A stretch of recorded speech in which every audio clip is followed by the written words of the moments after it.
आज कश्मीर की धरती पे डॉक्टर अंबेडकर साहब की जयंती को मनाना, उनके बर्थडे को मनाना, ये अपने आप में ही बड़ी बात है।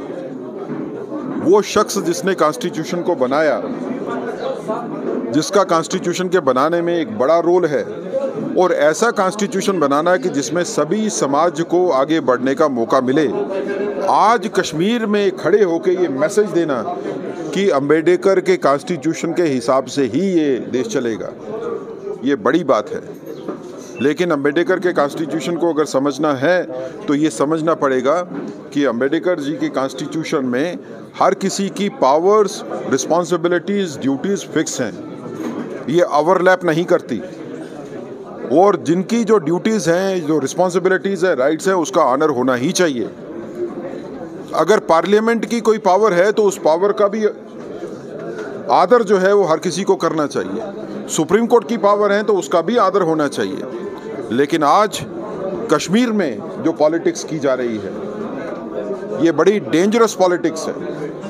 जो नया ट्रेंड जो है इस इलेक्शन के बाद नेशनल कॉन्फ्रेंस की गवर्नमेंट यहाँ पे लेके आई, जिसमें उन्होंने कॉन्स्टिट्यूशनल इंस्टीट्यूशंस को नकारने की कोशिश की है, जिसमें पार्लियामेंट के फैसले को पब्लिक में लेके जाया जाता है, पार्लियामेंट के फैसले को असेंबली में डिस्कस किया जाता है, जिसमें सुप्रीम कोर्ट के फैसले को नहीं माना जाता है और सुप्रीम कोर्ट के फैसले के खिलाफ टिप्पणी की जाती है, जिसमें लोगों को भड़काने की कोशिश है कि वो कॉन्स्टिट्यूशनल इदारों के खिलाफ जो है वो खड़े हो जाएं। ये सोच कॉन्स्टिट्यूशन के खिलाफ काम करने वाली सोच है। इस सोच के साथ अगर नेशनल कॉन्फ्रेंस गवर्नमेंट ये सोचती है कि जनता का भला होगा तो वो नहीं होगा। अगर जनता का भला करना है, गवर्नमेंट चलाने का दायित्व आपको मिला है, तो वो गवर्नमेंट आपको कॉन्स्टिट्यूशन के हिसाब से चलानी पड़ेगी। कॉन्स्टिट्यूशन को तोड़ के, कॉन्स्टिट्यूशन के ऊपर क्वेश्चन करके गवर्नमेंट नहीं चल पाएगी, कोई गवर्नमेंट नहीं चल सकती है। और मुझे लगता है कि आज के दिन में ये भी मैसेज देना ज़रूरी है जम्मू कश्मीर यूनियन टेरिटरी की गवर्नमेंट को कि यूनियन टेरिटरी की गवर्नमेंट हो तो उसको यूनियन गवर्नमेंट के साथ मिलके काम करना चाहिए, ना कि ऐसी सिचुएशन क्रिएट करें कि आपस में मिसट्रस्ट बढ़े। लगातार इल्ज़ामबाजी करने से ये गवर्नमेंट्स को चलाने में आसानी नहीं होगी।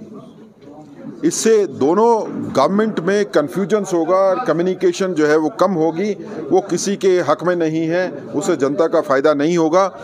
हर किसी को अपनी कॉन्स्टिट्यूशनल मर्यादा समझनी चाहिए। भारतीय जनता पार्टी अपनी कॉन्स्टिट्यूशनल मर्यादा समझती है। हमारी गवर्नमेंट जो है, central government with in the confines of constitution काम कर रही है। अगर एलजी साहब के ऑफिस की बात करें, वो with in the constitutional confines जो है वो काम करते हैं, जितना उनको पावर है उसी के हिसाब से काम करते हैं। लेकिन अफसोस की बात है कि अगर यूनियन टेरिटरी की गवर्नमेंट की बात करें तो वो कोई कॉन्स्टिट्यूशनल प्रावधान को नहीं मानते हैं। वो कॉन्स्टिट्यूशन को वैसे ही पढ़ना चाहते हैं जिससे उनको फ़ायदा हो। राहुल गांधी जी कॉन्स्टिट्यूशन को हाथ में लेके चलते हैं, तो वो कॉन्स्टिट्यूशन हाथ में लेके चलने वाली बात जो है वो उस टाइम पे इंदिरा गांधी जी के हाथ में क्यों नहीं था जब इमरजेंसी लगा दी थी? वो कॉन्स्टिट्यूशन उनके हाथ में कब क्यों नहीं था तब जब कॉन्स्टिट्यूशन को आपने लगातार तोड़ा? 100 से ज़्यादा अमेंडमेंट कॉन्स्टिट्यूशन में कांग्रेस के काल में हुई, उसमें से अगर आप देखेंगे तो 80% कॉन्स्टिट्यूशन में वो अमेंडमेंट की गई हैं जिसकी ज़रूरत नहीं थी। लेकिन कांग्रेस ने अपने आप को फ़ायदा पहुंचाने के लिए वो अमेंडमेंट्स की। हमने तो कॉन्स्टिट्यूशन जैसे पढ़ा है, अब मेरे साथ पढ़िए, कि कॉन्स्टिट्यूशन में तो ये प्रोविजन था कि एक नेशन में एक ही इलेक्शन होगा। लेकिन कांग्रेस ने कॉन्स्टिट्यूशन को तोड़ के स्टेट गवर्नमेंट, सेलेक्टेड गवर्नमेंट को तोड़ने के बाद वहाँ पे गवर्नर रूल लगाने की वजह से अलग अलग जगह पे अलग अलग कॉन्स्टिट्यूशन में इलेक्शन करवाए गए। तो कॉन्स्टिट्यूशन को के बारे में बात वो करते हैं जिन्होंने कभी कॉन्स्टिट्यूशन को माना नहीं। अगर नेशनल कॉन्फ्रेंस और कांग्रेस कॉन्स्टिट्यूशन को मानती है तो वो ये क्यों नहीं समझते हैं कि पार्लियामेंट जब एक फैसला कर लेती है तो उस पार्लियामेंट के फैसले को स्टेट असेंबली में या यूनियन टेरिटरी की असेंबली में डिस्कस नहीं किया जाता है। वो ये क्यों नहीं मानते कि सुप्रीम कोर्ट जब कोई फैसला करती है तो सुप्रीम कोर्ट के फैसले सड़कों पे नहीं लाए जाते हैं। लेकिन लगातार हमने देखा है कि ये लोग कॉन्स्टिट्यूशन को मानने वाले कभी थे ही नहीं।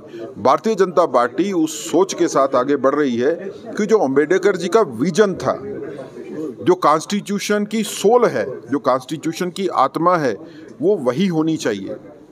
वक्तन फवक्तन कॉन्स्टिट्यूशन में चेंजेस ज़रूर आ सकती हैं, लेकिन सेंट्रल लाइन जो है वो हमेशा वही रहनी चाहिए।